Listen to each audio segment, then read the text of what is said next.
Next on my guest now on the show, we have The Village. Who are The Village? Well, it's also known as Phil Matthews. He's on the line. A very good, shall I say, good afternoon to you, Phil. How are we doing?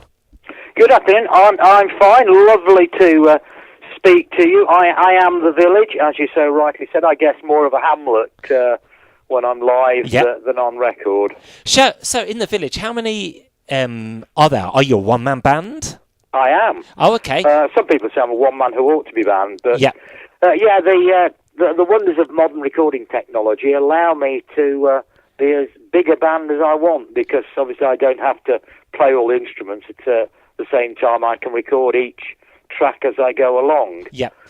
Which is what you'll be listening to at the end of this interview. Live, obviously, it's a bit more difficult because I've only got two hands, the same as everyone else, Sure. so I have to put everything back a bit. And on your profile, it says The Village is home to pink sock-wearing, trilby-hatted psychedelic troubadour Phil Matthews. That's a great descriptive name for the act. Yeah, it's always difficult, isn't it? What do you call yourself? What do you say about yourself? So that's basically what I settled for.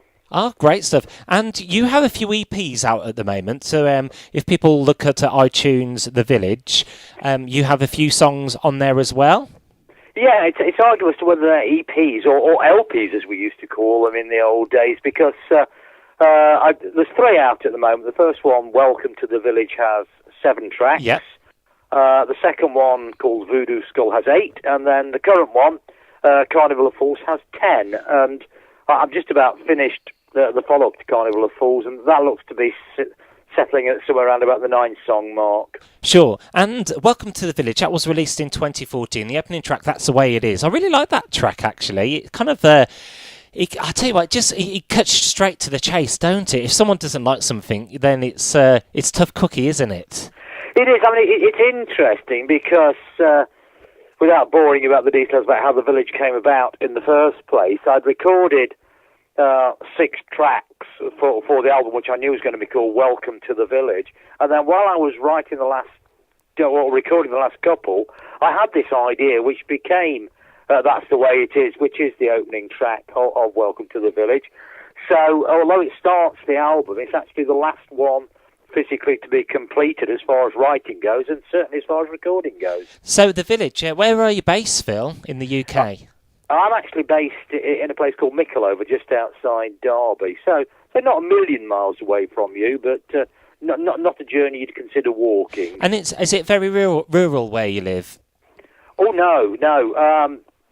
Derby is the city, and we're about 3.5 miles from the city centre. Yeah. And it's all the same with most big areas these days. Mickleover was a village, and there was a village next to that, and there was another one then, Derby. But it's all just sprawls out now. Sure. So rural we are not. Okay, but I know there's rural parts to Derbyshire if you do come out of the main cities.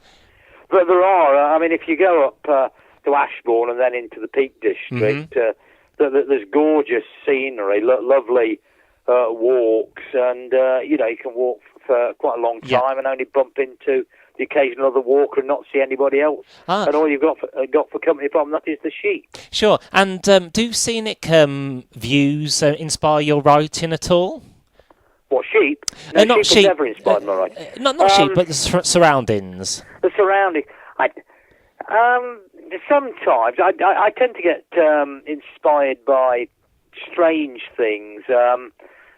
Books I like or TV series that I like will often inspire me to write. And there's sometimes you just play that game where you sit looking at people you don't know. You think, I wonder what they do. I wonder what their lives like, and then you formulate your own little story about where they're going to, and that then becomes a song. Sure. Yeah. Where can people find more about you? Your websites and your Facebook? Oh, right, yeah. The website is, I'll give you this slowly so people can write it down if they want to, www.thevillage.me.uk. Now, if you go there, you will see huge, great, long biographical blurb about you. So if you've got an hour to spare and nothing better to do with your life, you can read that. All the videos I've made, both as live performance videos and also videos where someone has put pictures to the music are on there, and you can link through to my SoundCloud page if you want to just listen to the stuff. And as well as that, there's a page where you can order the CDs from me if you want to. Wonderful. So it's a great place to go to. And you got quite a following. You got well over 1,000 on your Facebook page and your Twitter as well. Yeah, I think it works out something like 1,700 people on the Facebook page at the moment, and Twitter is 1,400, something like that. So yeah, you're looking at maybe 3,000 people, and those are the people, of course, who actually are interested enough in what's going on to nail their colours to the mast by, picking you up on Facebook or on Twitter. You never really know who may be listening to shows like this, and also abroad. I get quite a few plays in Canada, and there's a radio station in Malta even which plays me in. You just don't know who's actually saying, well, actually, I do quite like this, And what are your views on internet radio stations as opposed to commercial radio stations? Do you think internet radio stations are the way to go? Definitely. I mean, I'm a big radio man anyway. I spent a number of years working for Ram FM and Trent FM, who were commercial radio stations. I worked on the sports side, so I got no say whatsoever in the music. But then again, neither had most of the presenters, because it was all sorted out from their big HQ. The powers that be had these regular focus group meetings where they would invite members of the public in to have a listen to music, and what they wanted to know was not what were the best music was being played but what you were least likely to turn off the radio or change channels. So all they wanted was the bland stuff. Yeah. So I found that very discouraging, and I think the internet radio stations, which are around these days, they can actually play whatever they want. Sure, and it's fair to say on online internet radio stations like ours and many good others, you do get more creative freedom as well.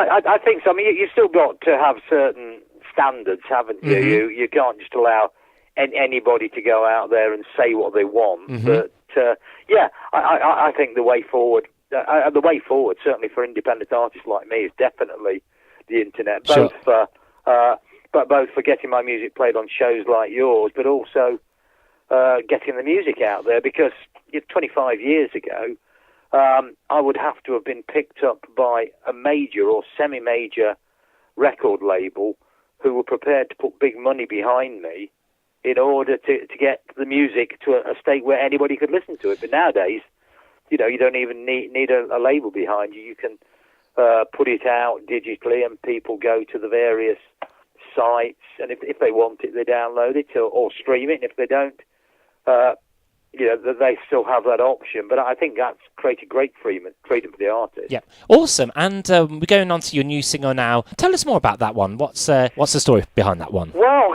interestingly, nothing happens here. Like I was saying about That's the Way It Is, being the last track that I wrote and recorded for the first album.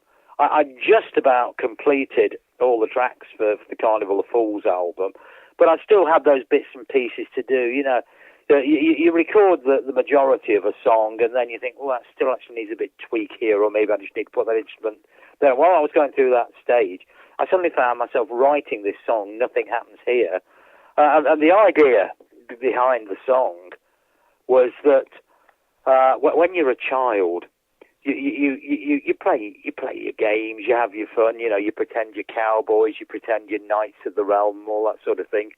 And when you grow up, the reality is never quite what you played as a child. It may be that you have a great life and you could go on to be,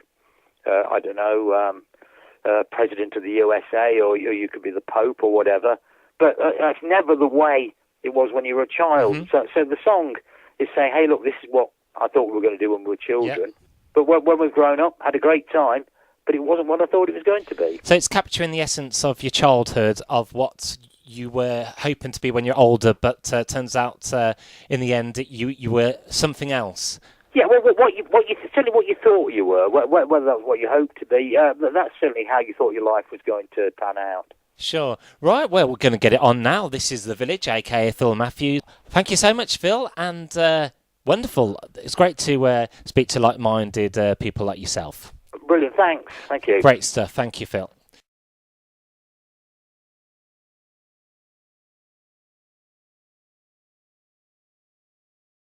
So with great pleasure now, introducing on the XLR radio station, this is Phil Matthews, aka The Village. Nothing happens here.